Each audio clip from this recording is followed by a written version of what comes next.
बहुत ही प्यारी बहू है मेरी। हाँ, ये इनकी शादी हुई थी, आप लोगों ने ब्लॉग में देखा होगा, मैंने बहुत सारा खाया, भाभी के साथ खाया। कई लोग पूछते हैं ना कैसे हो, हम कहते हैं ठीक ही हैं। मैं आज बिल्लू अकेला रह गया तो गुस्सा मुझ पे निकाल रहा है। देखिए, सीख कहीं से भी लेना कोई बुरी बात नहीं होती है। वो हम छोटी चीज़ों से भी ले सकते हैं और बड़ी चीज़ों से भी ले सकते हैं। बस हमारे ग्रहण करने का तरीका अगर अच्छा है तो सीख हर जगह अच्छी मिलती है। तो हम अपने घर के कामकाजों से भी तो बहुत बड़ी सीख ले सकते हैं ना। जैसे हम अपने घर के कामकाज को रोज़ करते हैं और हमारा घर फिर से फैल जाता है और एक नई उमंग के साथ फिर नेक्स्ट डे उठ करके हम उसे फिर से बहुत अच्छी तरीके से सुसज्जित करने में लगे रहते हैं, व्यवस्थित करने में लगे रहते हैं। तो ऐसा ही ठीक हमारी ज़िंदगी के साथ भी होता है।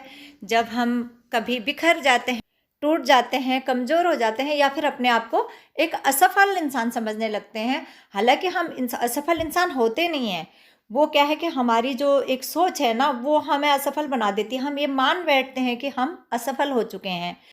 तो ऐसे में हमें कभी भी डिमोटिवेट नहीं होना चाहिए, बल्कि अगले दिन एक नई उमंग के साथ, नई सोच के साथ नए दिन की शुरुआत करनी चाहिए और अपने कार्य पर हमेशा फोकस बना के रखना चाहिए।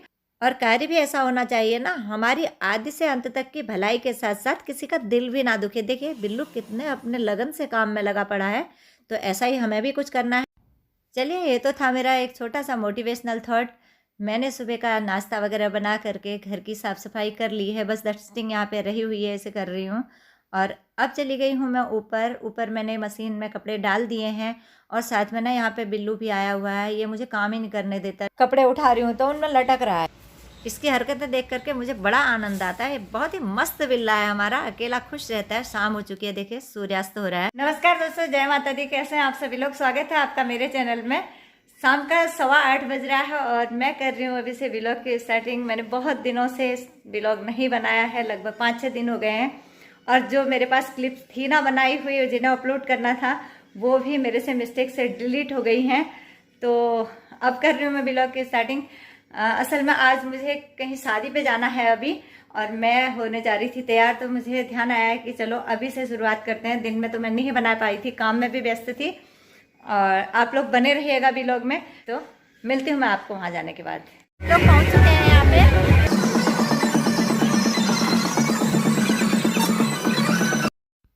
आज तो रास्ते में जितने भी होटल्स और बैंक्वेट हॉल पड़े ना, सब में शादियां हैं। बाहर इतनी भीड़ हो रही है। हम पहुंच तो गए हैं वहाँ पे, लेकिन ठंड भी बहुत ज़्यादा हो रही है। स्वेटर वगैरह तो हमने डाला नहीं था। अब अंदर जाके उसे देखते हैं, वहाँ टेंट वगैरह होगा, उसमें नहीं इतनी ठंड लगेगी। लेकिन स्पेस बहुत बड़ा है। अंदर पहुँच चुके हैं हम लोग। बहुत ही ज़्यादा यहाँ पे सजावट हुई है, बहुत अच्छा लग रहा है। जब हम गाड़ी से उतरे थे तो बारात बाहर पहुँच चुकी थी, लेकिन अभी तक अंदर एंटर नहीं हुई है। शायद हम लोग तो चले भी जाएंगे, तब तक भी आना पॉसिबल नहीं लग रहा है। वहाँ डांस वगैरह बहुत हो रहा है। तो हम लोग अब खाना खा लेते हैं। तो खाना वाना खा लिया हम लोग, तो जा रहे हैं अब घर को। सब लोग चले गए हैं और सब जा रहे हैं। बहुत सारा खाया, भाभी के साथ खाया। भाभी के साथ जा रहे ना। चलो, हम लोग आ चुके हैं। हम आ गए हैं शादी में से। उतार के चले गए वो भैया जिनके साथ हम गए थे ना। दूर बहुत था, पता है जाने में ना, इतनी दूर जाने में हालत ख़राब हो जाती है मेरी। तो जितना दूर मेरी शादी हुई थी उतने ही दूर है, मतलब 15-20 किलोमीटर दूर यहाँ से। तो फाइनली पहुँच चुकी हूँ मैं अपने अंदर। और बिल्ली को भी मैंने खाना दे दिया है। बिल्ली भूखी थी ना, और हमारी आवाज़ सुनते ही ऐसे ऊपर से चिल्ला रही है, म्याऊं म्याऊं कर रही है। तो दूध गर्म करके उसकी रोटी थोड़ा सा मीच के मैंने दे दिया। पिछली वाली बिल्ली को तो ना मैं वही कैट फूड वगैरह देती थी, इसको नहीं दे रही हूँ। इसके रोटी वगैरह दे करके ये भी परेशान नहीं होती है। और कैट फूड जब नहीं होता ना, तो हमें भी दिक्कत होती है फिर उसे खिलाने में, और उसकी भी आदत ख़राब हो जाती है, तो रोटी नहीं खा पाती। तो इस बार मैंने बिल्ली की आदत सही बना रखी है। और ज़्यादा तो मैं वीडियो वहाँ पे नहीं बना पाई थी शादी में। सारे लोग अपने जान पहचान के मिल गए थे, तो बातों में समय मेरा बीत गया था। और जो भी बनाया मैंने थोड़ा सा दिखाने के लिए बना दिया। अगर आपको अच्छा लगा तो व्लॉग लाइक शेयर करने के साथ साथ चैनल को सब्सक्राइब ज़रूर कर लीजिएगा। मिलती हूँ मैं अगले व्लॉग के साथ। जय माता दी। तो चलिए आज कल के वाले ब्लॉग को ही कंटिन्यू करते हैं। दोस्तों शाम का 6 बजने को है और मैं जा रही हूँ आज सुंदरकांड में। तो पहुँच चुकी हूँ उनके घर के बाहर ही और ब्लॉग की स्टार्टिंग भी मैं अभी से कर रही हूँ। तो जाती हूँ अंदर और आपको भी दिखाऊंगी कुछ भजनों की या भगवान जी की जो भी झांकियाँ होंगी। तो बने रहिएगा ब्लॉग में।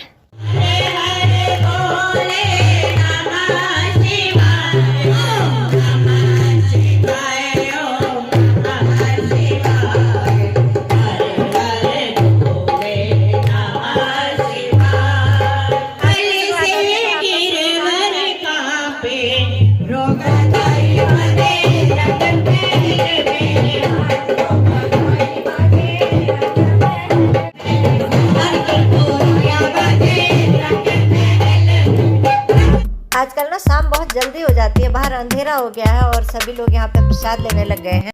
तो ये क्या कर रहे हैं? भोजन नहीं भोजन नहीं कहते, प्रसाद सुंदरकांड का सब लोगों के प्रसाद की व्यवस्था है यहाँ पे। सुंदरकांड का पाठ समाप्त हो चुका है और बाहर सभी लोग ना भोजन कर रहे हैं। आपको दिखाते हैं जैसे।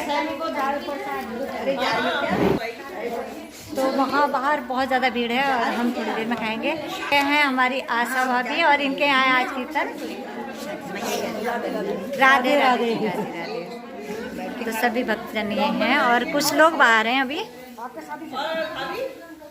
हाँ, कैसी हैं आपकी नई नवेली दुल्हन? बहुत ही प्यारी बहू है मेरी। हाँ, ये इनकी शादी हुई थी, आप लोगों ने ब्लॉग में देखा होगा, मैंने डाला है इनका वाला भी। नहीं देखा है तो अच्छा, देख मैंने नहीं लीजिएगा। देखा, मैं देख लूंगी हाँ, और उसको सब्सक्राइब भी कर दूंगी और लाइक भी कर दूंगी। हाँ, आप और लोग शेयर भी कर दूंगी। आप लोग भी जो लोग देख रहे हैं ना, आशीर्वाद जरूर दीजिएगा इनको। बिल्कुल बिल्कुल। आपको मैंने इनको स्टेज में से दिखाया था। अच्छा हाँ, ये हैं नई नवेली दुल्हन है उनकी दादी और इनको भी उस दिन हमने आपको दिखाया था। ये बहुत अच्छी दादी है, पता है आपको। इनसे बात करके ना एनर्जी फील होता है। जैसे इनसे पूछते हैं दादी कैसी हो, मतलब ये हमें मिलती है तो कहती हैं कैसे हो, तो हम कहते हैं ठीक है। और कई लोग पूछते हैं ना कैसे हो, हम कहते हैं ठीक ही है। मैं यहाँ से ना कल वाला ब्लॉग ही कंटिन्यू कर रही हूँ, तो बने रहें। आज आई है यहाँ पे गैया मैया, देखिए आपको दर्शन कराते हैं। ये देखिए कहीं सींग ना लगा दे, मुझे तो डर लग रहा, पास कोई आ रही है। वैसे मैं बना के दिखाती हूँ आपको। ये डॉगी इसके पीछे पीछे लगे हैं। मैंने अभी ना इनको पूड़ी खिलाई, रात की बची हुई थी। तो कहते हैं देने वाले की आस और मारने वाले की तलाश हर किसी को रहती है। तो वो दोबारा से आ गई कि और कुछ मिलेगा, पर अभी बनाया हुआ कुछ है नहीं हमारे पास। मैं इस सोसाइटी में तो कभी गाय दिखती भी नहीं है, पता नहीं आज सुबह सुबह कहाँ से आ गई होगी और कितनी कमज़ोर हो रही है। लग तो किसी की पालतू ही गाय रही है। मौसम में भी ठंडक बढ़ गई है, आज तो कोहरा भी आ गया है। ये गाय ना किसी की रास्ता भटक गई है ऐसे लग रहा है। अब मुझे गाय को देख करके अपने गमलों का डर लग रहा है, कहीं ये सारे चर ना जाए इन्हें।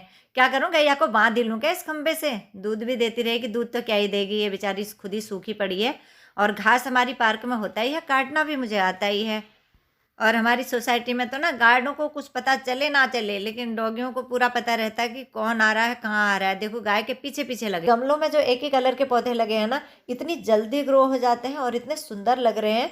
1 महीने में ही पूरा गमला भर जाता है बस एक ही पंखुड़ी लगाने से। मैं जैसे ही बेड में बैठी तो बिल्लू का बच्चा भी गोद में आकर के बैठ गया। इसे मेरे बेटे की बहुत याद आ रही है। वो कल कहीं गया हुआ है और ये जो है ना उसके साथ खेलता रहता था, तो आज उदास हो रहा है। इंसान हो या जानवर हो ना, जो अपने पास रहने लग जाते हैं उनमें हमारी ममता और उन जानवरों की हम लोगों पे ममता पड़ जाती है। देखिए जानवर होते हुए भी इसे पता चल रहा है कि जो मेरे साथ खेलता है वो नहीं है आज यहाँ पे करके। अब ये देखिए खुरापाती भी बहुत है, मेरे स्वेटर के बटन को काटने लग गया है। व्लॉग यहीं पे समाप्त करती हूँ। अगर पसंद आया हो तो लाइक शेयर करने के साथ साथ चैनल को भी सब्सक्राइब जरूर कर लीजिएगा। जय माता दी।